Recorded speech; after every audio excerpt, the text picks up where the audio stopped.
तो स्वागत है आज की इस नई वीडियो में। आज हम देखेंगे विभिन्न परिस्थितियों में शासकीय सेवक को मिलने वाले भत्ते, है ना। तो ये सब्सिडरी रूल्स हो जाएगा यहाँ पे, है ना। और कौन कौन से भत्ते दिए जाते हैं उसके संबंध में आज हम क्या करेंगे, परिचर्चा करेंगे। तो देखिए यहाँ पे यात्रा भत्ता है। सबसे पहले क्या दिया जाता है यहाँ पे, यात्रा भत्ता और वाहन भत्ता। देखिए जैसे जो आरआई हो गया, पटवारी हो गया, या फिर ग्रामीण विकास विस्तार अधिकारी, यहाँ पे एडीओ की जो पोस्ट रहती है ना, तो उन सबको क्या किया जाता है यहाँ पे, उनकी सैलरी में जुड़ के ही क्या आता है, स्थायी यात्रा भत्ता आता है ना। और उनको मतलब क्या होता है कि मतलब प्रति माह, है ना, प्रति माह सैलरी में एक भत्ते के रूप में स्थायी यात्रा भत्ता दे दिया जाता है ना। पर ऐसा नहीं कि वे संबंधित शासकीय कर्मचारी दूसरे राज्य की यात्रा नहीं करते, है ना। यदि दूसरे राज्य की यात्रा करना पड़े तो उसके लिए क्या प्रावधान किए गए हैं उसके बारे में हम देखेंगे ना।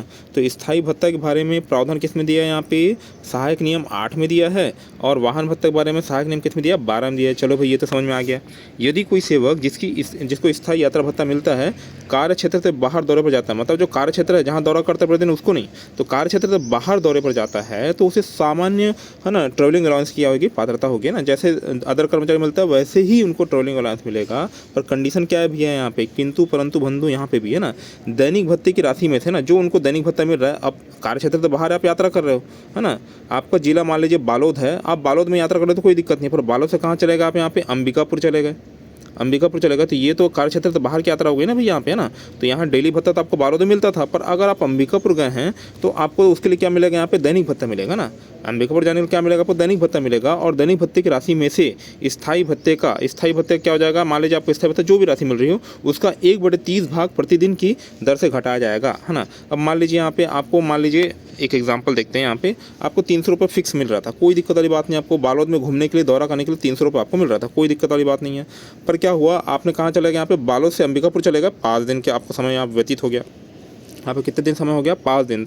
तो 5 दिन का यहाँ पे 125 रुपये के हिसाब से पर डे आपको क्या मिलेगा, यहाँ पे दैनिक भत्ता मिलेगा भाई यहाँ पे, है ना। इसका ये कितना हो जाएगा, 625 रुपये। मतलब कायदे से जो नॉर्मल सरकारी कर्मचारी हैं उनको 625 रुपये मिलता है ना। पर यहाँ पे जो स्थायी यात्रा भत्ता लेते हैं ऐसे कर्मचारी जैसे आरआई, पटवारी या फिर एडीओ हो गया यहाँ पे, या चेनमैन हो गए, तो उनके लिए क्या हो जाएगा, यहाँ पे ये 625 रुपये नहीं दिया जाएगा, क्योंकि तुमको तो पहले से तुम्हारे सैलरी जोड़े कितना मिल रहा है, यहाँ पे 300 रुपये तो मिल ही रहा है भाई।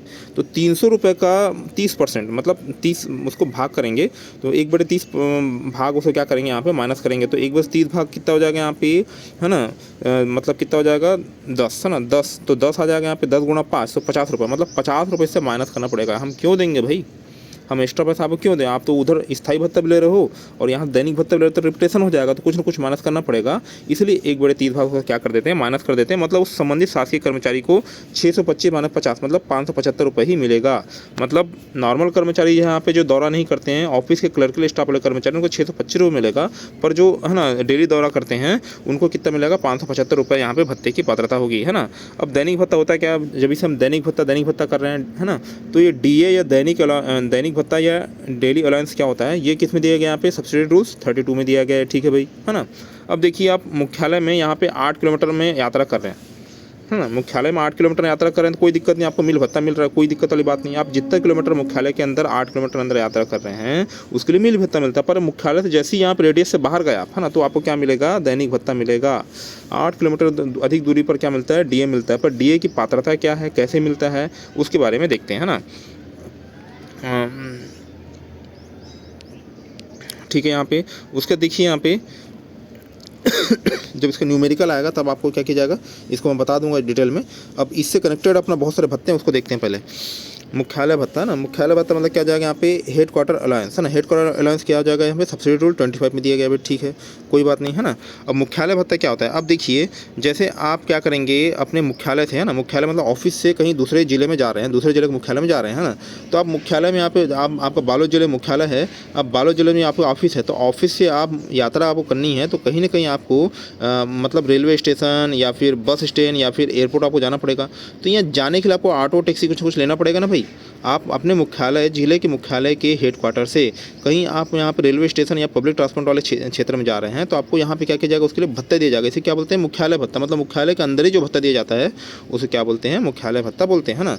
तो निवास से, या फिर इसको मुख्यालय को ज़्यादा सही रहेगा, मुख्यालय से स्टेशन, बस स्टैंड या एयरपोर्ट तक जाने के लिए आने जाने का भत्ता, आने का भी भत्ता, जाने का भत्ता। यहाँ से गए फिर वापस से आप दौरा करके आप या फिर बाहर में जब अदर स्टेट या फिर दूसरे जिलों में आप गए हैं तो वहाँ से आप बाहर हैं तो उसके लिए भी आपको आपको रेलवे स्टेशन से मुख्यालय आने के लिए भत्ता दिया जाएगा, है ना। यदि आप प्राइवेट, है ना, यदि आप प्राइवेट ट्रैवल यूज़ करते हैं यहाँ पे, है ना, मतलब प्राइवेट ट्रैवल मतलब यहाँ पे कुछ भी ऑटो, टैक्सी, रिक्शा का यूज़ कर रहे हैं, तो वो जो दैनिक भत्ता रहता है वो कितना हो जाता है, यहाँ पे आधा हो जाता है भाई। यहाँ पे आते जाते समय भी, आते समय भी कोई दिक्कत वाली बात नहीं। पर जब वो गवर्नमेंट व्हीकल, शासकीय वाहन, मतलब साहब की गाड़ी पकड़ के आप जा रहे हैं, है ना, मतलब रेलवे स्टेशन छोड़ दे भाई मेरे को, ड्राइवर को बोल रहे हो यहाँ पे, तो उसमें क्या हो जाएगा, जाते समय 1/4 हो जाएगा, यहाँ पे आते समय कितना हो जाएगा, 1/4 हो जाएगा भाई, ठीक है ना। अब देखिए, टैक्सी या निजी वाहन से दौरे पर जाने पर यह भत्ता दे नहीं था ना। अगर आप टैक्सी या फिर निजी वाहन से जा रहे हैं, है ना, ये मतलब आपको रसीद देनी पड़ेगी ना भाई यहाँ पे, है ना, रसीद देनी पड़ेगी तभी आपको ही मिलेगा यहाँ पे आधा, है ना। और यदि आप टैक्सी या निजी वाहन जा रहे हो, खुद की गाड़ी जा रहे हो, तो रसीद कहाँ से लाओगे आप, है ना। तो अगर टैक्सी या फिर निजी वाहन से जा रहे हो आप, तो ये भत्ता दे नहीं होगा, है ना। आप ऑटो से जा रहे हो, है ना, ऑटो से जा रहे हो, तभी ये भत्ता क्या हो जाएगा, यहाँ पे दे होगा, है ना। मतलब पब्लिक या बस से जा रहे हो, है ना, बस में आपको टिकट मिल जाती है ना। पर जनरली टैक्सी वैक्सी में टिकट कम ही मिलती है, निजी वाहन में टिकट कम मिलती है ना। तो जैसे आप ऑटो से गए, है ना, ऑटो से गए या फिर वो जो अपनी जो सिटी बस रहती है उससे गए, तो उसमें क्या मिलेगा आपको, हाफ DA मिलेगा। और गवर्नमेंट व्हीकल यूज कर रहे हो तो कितना मिलेगा, 1/4 DA मिलेगा, है ना। ये हो गया भाई यहाँ पे। उसका देखते हैं यहाँ पे, है ना, ये अपना हो गया टैक्सी वाहन वाला हो गया। अब देखिए विराम भत्ता या समय गणना, है ना, विराम भत्ता एवं समय गणना कैसे करोगे यहाँ पे। विराम भत्ता देखिए, अब आप यहाँ पे अपने मुख्यालय से निकल गए, स्टेशन चले गए, रेलवे स्टेशन। अब यहाँ पे आपको जो ट्रेन पकड़े तो ट्रेन का किराया आपको मिल गया ना। यहाँ पे आप ट्रेन या बस पकड़ा तो आपको ट्रेन का किराया मिल गया। अब संबंधित दूसरे जिले में या दूसरे राज्य में पहुँच गए, है ना, तो वहाँ पे आप क्या करेंगे, विराम करेंगे, विश्राम करेंगे। तो विश्राम के लिए भी एक भत्ता मिलता है ना, उसे क्या बोलते हैं यहाँ पे, हॉल्ट अलाउंस बोलते हैं ना। तो इसके लिए समय गणना कैसे करते हैं भाई यहाँ पे। यदि आप कहीं गए हैं, मान लीजिए आप यहाँ पे बालोद से रायपुर गए हैं, तो और यहाँ पे 6 घंटे में आप क्या हो जाते हैं, वापस हो जाते हैं, वहाँ विराम नहीं किया, तो आपको दैनिक भत्ता नहीं मिलेगा, है ना। दैनिक भत्ता, है ना, हॉल्ट अलाउंस के अंतर्गत, मुकाम भत्ता के अंतर्गत नहीं मिलेगा, है ना। वैसे अगर आप 6 से 12 घंटे की अवधि में, है ना, 6 से 12 घंटे की अवधि में, तो आपको क्या मिलेगा, आधा DA मिलेगा, ठीक है भाई यहाँ पे। और अब 12 से 24 घंटे की अवधि में तो आपको पूर्ण DA मिलेगा, कोई दिक्कत वाली बात नहीं, यहाँ पे पूर्ण DA मिलेगा, है ना। अपवाद राज्य के बाहर जा रहे हो यहाँ पे, तो राज्य के बाहर तो यात्रा थोड़ी लंबी हो जाती है। अगर जिलों में छत्तीसगढ़ के अंदर ही कर रहे हो आप, तो उसमें बात अलग रहती है, यहाँ पे 0, आधा और 1 DA में कन्वर्ट हो जाएगा यहाँ पे। और यदि राज्य के बाहर करो तो 6 घंटे कम अवधि रहेगा, तब भी आपको आधा DA दिया जाएगा भाई। ऐसा नहीं कि आपको 0 DA दिया जाएगा। राज्य के बाहर करो ना भाई, तो यहाँ पे स्पेशल कंडीशन लगे तो आपको आधा DA क्या हो जाएगा, यहाँ पे दिया जाएगा। अब देखिए यहाँ पे ये अपने विराम भत्ता तो पढ़ लिया यहाँ पे। अब विशेष विराम भत्ता या विशेष मुकाम भत्ता भी होता है।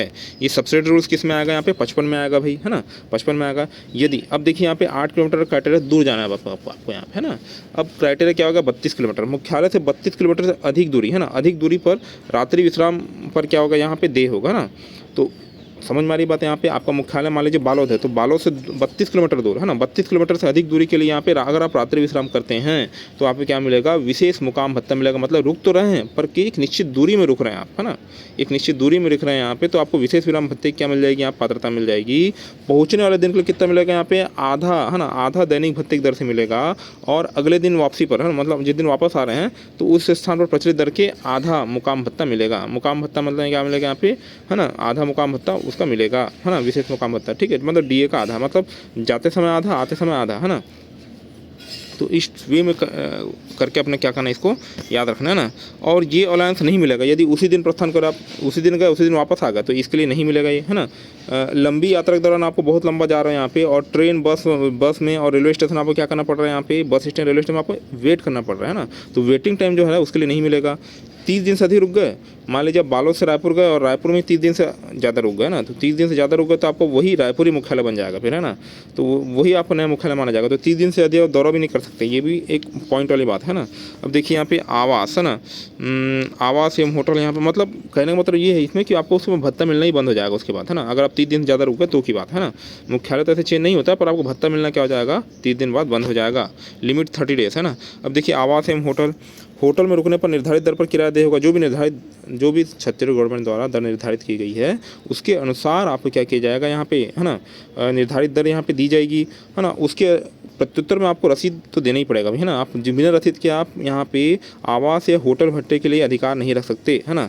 यदि वास्तविक किराया शासन दर से कम है ना, मान लीजिए यहाँ पे यदि आप हैं सहायक ग्रेड 3 के कर्मचारी और आप 5 स्टार होटल में रुक गए, तो ऐसा भी नहीं कि आपको 5 स्टार होटल के यहाँ पे दे दिया जाएगा, है ना। आपको जो निर्धारित दर है उसके अनुसार ही यहाँ पे अधिकतम सीमा तक भुगतान किया जाएगा, है ना। आप बिल लगा दीजिए, कोई दिक्कत नहीं, आप 5000 का बिल लगा दीजिए यहाँ पे, पर आपका दर मान लीजिए यहाँ पे 300 रुपये, तो 300 रुपये ही आपको दिया जाएगा। समझ में आ रही बात, यहाँ पे 300 रुपये ही दिया जाएगा, है ना। दोस्त रिश्तेदार अगर रुके तो इसको भत्ता ही नहीं मिला, क्योंकि आप बिल ही सबमिट नहीं कर पाओगे, रसीद तो देना पड़ेगा ना। अब दोस्त रिश्तेदार कैसे रसीद में हो गए यहाँ पे, है ना। तो वही वाली बात है। तो दोस्त रिश्तेदार यहाँ रुकने पर कोई भत्ता नहीं मिलेगा,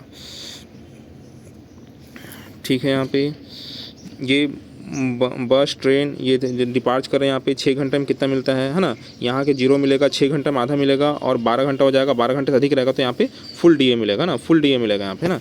यहाँ से यहाँ तक के 0, यहाँ से यहाँ तक के आधा, है ना, मतलब 1 से 6 घंटे के बीच, और 6 घंटे के बाद कितना हो जाएगा, मतलब 6 से 12 घंटे के बीच कितना मिलेगा आपने को, आधा मिलेगा ना। और 12 घंटे के बाद 12 घंटे 24 घंटे में कितना मिलेगा, फुल मिलेगा, है ना, फुल मिलेगा भाई, है ना। मतलब यहाँ से 0, यहाँ के बीच आधा, और यहाँ पे क्या मिलेगा अपने को 12 घंटे 24 घंटे के बीच कितना, फुल डीए मिलेगा। अब देखिए एक और आता है लास्ट में अपने यहाँ पे स्थानांतरण यात्रा भत्ता, है ना। मान लीजिए आपको ट्रांसफ़र कहीं हो जाता है ना, लोक हित में आपको ट्रांसफ़र हुआ है ना, या प्रशासनिक आधार पर ट्रांसफ़र हुआ है, तो उसमें क्या मतलब नियम शर्तें बताई गई है, उसके संबंध में आज आगे हम क्या करेंगे, परिचर्चा करेंगे, है ना।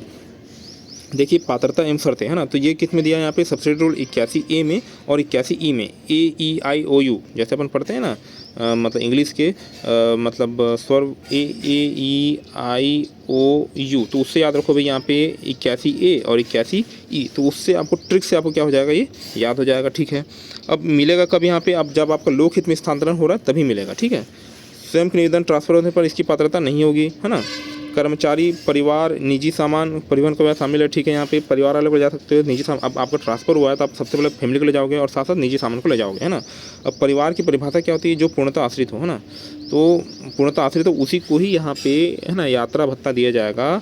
और 3050 रुपये, मान लीजिए किसी परिवार किसी बंदे के 3050 रुपये से अधिक है तो उसको यात्रा भत्ता नहीं मिलेगा। निजी सामान एवं वाहन ट्रांसपोर्ट, है ना। तो निजी वोटर कार्ड द्वारा आप यात्रा करते हैं तो 1.30 की दर से किराया मिलेगा, है ना। ये होगी बात यहाँ पे। अब सामान परिवहन, यहाँ पे सामान परिवहन के ट्रक क्रमांक और किराए की रसीद आपको देना अनिवार्य है यहाँ पे, है ना। तभी उस हिसाब पर यहाँ पे पुराने स्थान से नए मुख्यालय की सीमा क्या हो जाएगी, यहाँ पे जो भी रेट लगा आपको उसकी सीमा तय की जाएगी। महत्वपूर्ण तिथियाँ एवं सीमाएँ यहाँ पे, तो स्थानांतरण तिथि से 1 माह पूर्व या 1 वर्ष बाद तक, है ना, मतलब 1 माह से, है ना, आप 1 वर्ष बाद तक परिवार यात्रा कर सकता है ना, 1 माह पूर्व से, है ना, मतलब आपका स्थानांतरण होने वाला है उसके 1 माह पूर्व से 1 वर्ष बाद तक, है ना, मतलब क्या परिवार यात्रा कर सकता है। 6 माह के अंदर दोबारा ट्रांसफर होने पर केवल एक बार एक मुश्त अनुदान दे दिया जाएगा ना, मतलब 6 महीने में फिर आप ट्रांसफर हो गया तो दे ही नहीं सकते भाई यहाँ पे बार बार, है ना। तो एक मुश्त अनुदान क्या कर दिया जाएगा, आपको दे दिया जाएगा। स्थानांतरण यात्रा में केवल एक दैनिक भत्ता मिलता है, स्थानांतरण यात्रा में केवल एक दैनिक भत्ता मिलता है, दैनिक भत्ता तो मिलेगा पर केवल क्या मिलेगा, एक दैनिक भत्ता मिलता है। अब देखिए यहाँ पे प्रमाण पत्र, है ना, देखो साथ क्या स्थानांतरण करना है, यहाँ पे लोक हित में स्थानांतरण हो रहा है उसका प्रमाण पत्र आपको देना पड़ेगा, जो कि आपके स्थानांतरण आदेश में लिखा रहता है। आश्रित होने पर घोषणा पत्र, मतलब आश्रितता होने की घोषणा पत्र आपको देनी पड़ेगी यहाँ पे। और आय 3050 से कम होने का प्रमाण पत्र आपको देना पड़ेगा, और ट्रक और परिवहन की किराया रसीद आपको देनी पड़ेगी, है ना। तो इस टाइप से आपका क्या हो जाएगा, है ना, ये आपका यात्रा भत्ता क्या हो जाएगा, स्थानांतरण यात्रा भत्ता की जो बिल आपको जो पेश करोगे कार्यालय में वो पास हो जाएगा, है ना। तो आशा करता हूँ कि आपको मेरी तरह बताई गई जानकारी समझ में आई होगी। वीडियो में बने रहने के लिए आपको बहुत बहुत धन्यवाद। आपका दिन क्या हो, शुभ हो।